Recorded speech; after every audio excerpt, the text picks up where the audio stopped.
Шүүхийн ерөнхий зөвлөлөө шүүхийн шийдэл 2014 он сэдвэрийн онд шүүхийн шинжилгээтэй холбоотой хийсэн онцлог ажлуудаа танилцууллаа. Энэхүү хурлаас үед шүүхийн хараат ус байдлыг онцолж байна. Шүүгчийн хараат ус байдалтай холбоотойгоор нөлөөллийн мэдүүлгийг шүүгчнээс авч эхэлсэн. Одоогийн байдлаар 9 шүүгч нөлөөллийн мэдүүлэг өгч үүнийг шүүх цагдаагийн байгууллагад хянаж 3 тохиолдолд арга хэмжээ авсан байна. Мөн шүүгч ёс бусаар аашилж авирсан гэх хэргийг шүүгчийн ёс зүйн оронд шалгаж эхэлсэн нь оновчтой шийдэл болжээ. За үүнийг одоо шалгах энэ үйл ажиллагаа бол харьцангуй бие даасан шүүгчийн ёс зүйн хорооны журмаар шийдэгдэж байгаа. Түүнээс энийг шүүхийн ерөнхий зөвлөл шийддэг.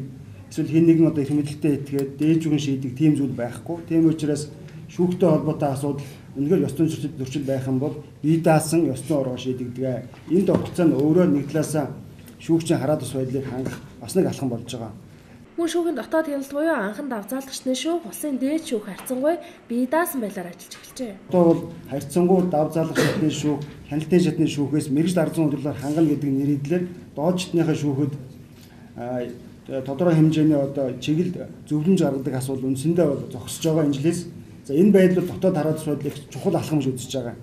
За дээр нь дотоод хараат ус байдал бас нөлөөлдөг нэг зүйл бол ерөнхий шүүгчийн зүгээс бусад шүүгч нартай үзүүлдэг байсан янз бүрийн одоо албан тушаалын болон одоо эрх мэдлийн бас тийм асуудлыг шүүхийн багц болоод зохицуулж өгсөн. За энэ байдал нь одоо эргээд шүүхийн одоо бас энэ шүүгч нарын одоо энэ хараат ус байдал бас нэлээд бас чухал алхам боллоо гэж одоо харж болно.